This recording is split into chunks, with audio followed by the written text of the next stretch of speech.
உலக வரைபடத்தில் ஆர்க்டிக் பெருங்கடலின் நடுவே அமைதியாக உறைந்து கிடக்கும் ஒரு தீவு, அதுதான் கிரீன்லாந்து.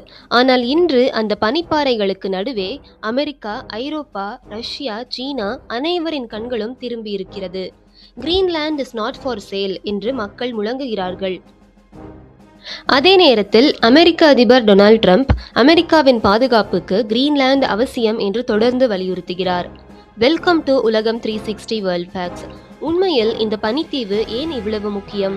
இது ஒரு புதிய உலக பனிப்போரின் ஆரம்பமா? வாங்க ஆழமாக பார்க்கலாம். முதலில் கிரீன்லாந்தின் பின்னணியை புரிந்து கொள்வோம். 18ஆம் நூற்றாண்டிலிருந்து இது டென்மார்க்கின் காலனியாக இருந்தது. 1953இல் ஒரு மாகாணமாக மாற்றப்பட்டு 2009இல் சுய ஆட்சி அதிகாரம் வழங்கப்பட்டது, அதாவது செல்ஃப் கவர்மெண்ட் வழங்கப்பட்டது. இன்று இது டென்மார்க் பேரரசின் ஒரு அங்கமாக இருந்தாலும் பாதுகாப்பு மற்றும் வெளியுறவுத்துறை தவிர மற்ற அனைத்தையும் கிரீன்லாந்து அரசே நிர்வகிக்கிறது. சுமார் 57,000 மக்கள் மட்டுமே வசிக்கும் இந்த தீவு உலகின் மிகப்பெரிய தீவாகும். ஆனால் இதன் 80% பகுதி பனியால் மூடப்பட்டுள்ளது. அமெரிக்கா ஏன் இதை விரும்புகிறது? இது ஒன்றும் புதிய ஆசை இல்லை. 1946லேயே அதிபர் ஹாரி ட்ரூமன் $100 மில்லியன் கிரீன்லாண்டை வாங்க முயன்றார். இரண்டாம் உலகப் போரின் போதே அமெரிக்கா இங்கே தனது இராணுவ தளங்களை அமைத்துவிட்டது. 2026இல் இந்த விவகாரம் ஏன் தீவிரமடைந்தது? கிரீன்லாந்தை அமெரிக்காவுடன் இணைக்க வேண்டும் என அதிபர் ட்ரம்ப் கொடுத்த அழுத்தம் ஒரு சர்வதேச மோதலாக மாறியுள்ளது. கிரீன்லாந்தை வழங்க மறுக்கும் டென்மார்க் மற்றும் அதற்கு ஆதரவளிக்கும் ஐரோப்பிய நாடுகள் மீது 25% வரி விதிக்கப் போவதாக ட்ரம்ப் கூறியுள்ளார். கடந்த சில நாட்களுக்கு முன்பு சுவிட்சர்லாந்தின் தாவோஸ் நகரில் நடந்த நாட்டோ தலைவர் மார்க் ரூட்டேவை சந்தித்த பிறகு ட்ரம்ப் ஒரு புதிய அறிவிப்பை வெளியிட்டார். அதாவது அமெரிக்காவுக்கு கிரீன்லாந்தின் இராணுவ தளங்களில் முழு இறையாண்மை வழங்க ஒரு ஃப்ரேம்வொர்க் டீல் எட்டப்பட்டுள்ளதாக அவர் கூறுகிறார். கிரீன்லாந்தில் ஒரு பிரம்மாண்ட ஏவுகணை எதிர்ப்பு அமைப்பை நிறுவ அமெரிக்கா திட்டமிட்டுள்ளது. இது ரஷ்யா மற்றும் சீனாவின் அச்சுறுத்தலை முறியடிக்க மிக முக்கியமானது. இந்த அறிவிப்புகள் அனைத்தும் உலக நாடுகளிடையே பெரிய கேள்விகளை எழுப்பியுள்ளது. குறிப்பாக ஒரு தன்னாட்சி பெற்ற பிரதேசத்தின் மீது அந்த மக்களின் சம்மதமின்றி ஒரு வெளிநாட்டு வல்லரசு இப்படியான அழுத்தங்களை உருவாக்குவது சர்வதேச சட்டங்களுக்கு முற்றிலும் முரணானதா என்ற விவாதம் தீவிரமடைந்துள்ளது.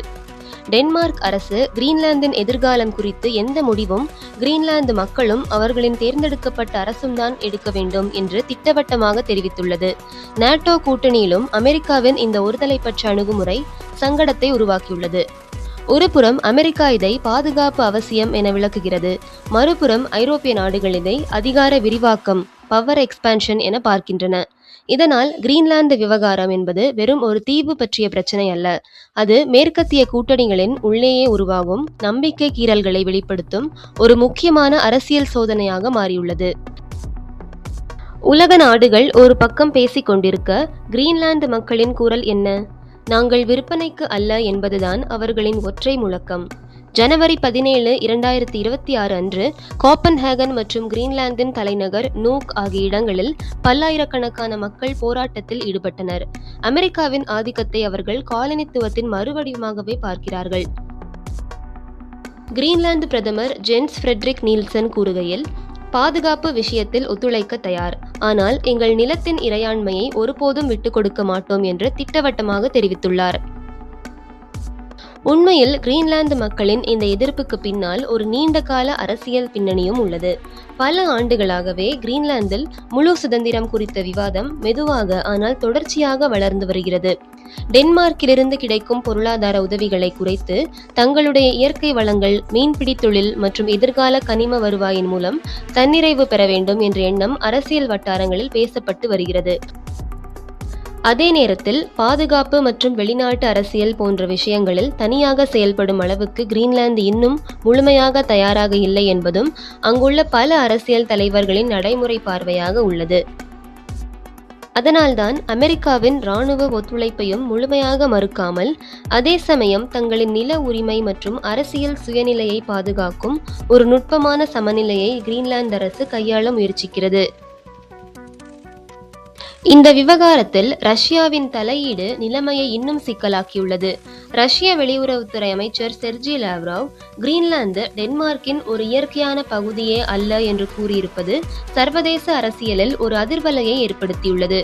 அமெரிக்காவிற்கும் ஐரோப்பிய நாடுகளுக்கும் இடையே நிலவும் கருத்து வேறுபாடுகளை பயன்படுத்தி மேற்கத்திய கூட்டணியை பலவீனப்படுத்த ரஷ்யா ஒரு ராஜதந்திர ஆட்டத்தை ஆடுகிறது. இந்த அரசியல் மோதல்களுக்கு பின்னால் இருக்கும் மிக முக்கியமான காரணி இயற்கை வளங்கள். காலநிலை மாற்றத்தால் பனிப்பாறைகள் உருகத் தொடங்க அதற்கு அடியில் புதைந்து கிடக்கும் தங்கம், வைரம் மற்றும் ரேர் எர்த் மினரல்ஸ் எனப்படும் அரிய வகை கனிமங்கள் இப்போது வெளி உலகிற்கு தெரிய ஆரம்பித்துள்ளன. நவீன ஸ்மார்ட் போன்கள், எலக்ட்ரிக் வாகனங்கள் மற்றும் விண்வெளி தொழில்நுட்பங்களுக்கு இந்த கனிமங்கள் மிக அவசியமானவை. தற்போது இந்த கனிம சந்தையில் சீனாவின் ஆதிக்கம் மிக அதிகமாக இருப்பதால் அதை முறியடிக்க அமெரிக்கா துடிக்கிறது. கிரீன்லாந்தின் வளங்கள் சீனாவின் கைக்கு சென்றுவிடக்கூடாது என்பதும் ஆர்க்டிக் பிராந்தியத்தில் தனது இராணுவ பலத்தை தக்க வைக்க வேண்டும் என்பதுமே அமெரிக்காவின் இந்த அதிரடி நகர்வுகளுக்கு காரணம். இதில் இன்னொரு முக்கிய அம்சம் உள்ளது: ஆர்க்டிக் கடல் பாதைகள். காலநிலை மாற்றத்தால் பனி குறையத் தொடங்கியதால் முன்பு பயன்பாட்டில் இல்லாத புதிய கடல் வர்த்தக வழிகள் திறக்கப்படுகின்றன. இந்த வழிகள் மூலம் ஆசியாவிலிருந்து ஐரோப்பாவுக்கான கப்பல் பயணம் பல நாட்கள் குறையும் என்ற கணிப்புகள் உள்ளன. இதனால் எதிர்கால உலக வர்த்தகத்தில் ஆர்க்டிக் ஒரு முக்கிய நுழைவாயிலாக மாறும் சூழல் உருவாகியுள்ளது. இதனால்தான் அமெரிக்கா மட்டுமல்ல, ரஷ்யாவும் தனது ஆர்க்டிக் கடற்படை மற்றும் துறைமுக கட்டமைப்புகளை கடந்த ஆண்டுகளில் விரிவுபடுத்தியுள்ளது. சீனாவும் போலார் சில்க் ரோடு என்று சொல்லக்கூடிய பனி உருகும் ஆர்க்டிக் வழியாக சீனா கற்பனை செய்யும் எதிர்கால உலக வர்த்தக பாதையில் ஆர்வம் காட்டி வருகிறது. இவை அனைத்தும் கிரீன்லாந்து ஒரு தனித்த தீவு என்ற நிலையிலிருந்து உலக வர்த்தகம், பாதுகாப்பு மற்றும் அதிகார சமநிலையை தீர்மானிக்கும் ஒரு முக்கிய மையமாக மாறி வருவதை தெளிவாக காட்டுகின்றன. அமெரிக்காவை பொறுத்தவரை கிரீன்லாந்து என்பது ஒரு நாடு அல்ல, அது ஒரு ஸ்ட்ராட்டஜிக் பொசிஷன். ஆர்க்டிக் பகுதியில் யார் முன்னிலை பெறுகிறார்களோ அவர்கள் எதிர்கால உலக அரசியலையும் கட்டுப்படுத்த முடியும் என்பதே அமெரிக்காவின் கணக்கு. இதனால்தான் டொனால்ட் ட்ரம்ப் கிரீன்லாந்தை பற்றி வெளிப்படையாக பேசியுள்ளார்.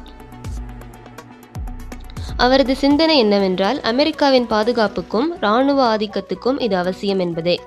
ரஷ்யா மற்றும் சீனா ஆர்க்டிக்கில் நகர்வுகளை அதிகரிக்கும் இந்த காலத்தில் ஒரு முக்கிய இடத்தை கைவிடக்கூடாது என்ற எண்ணமே அமெரிக்காவின் இந்த கடுமையான அணுகுமுறையின் அடிப்படை காரணம்.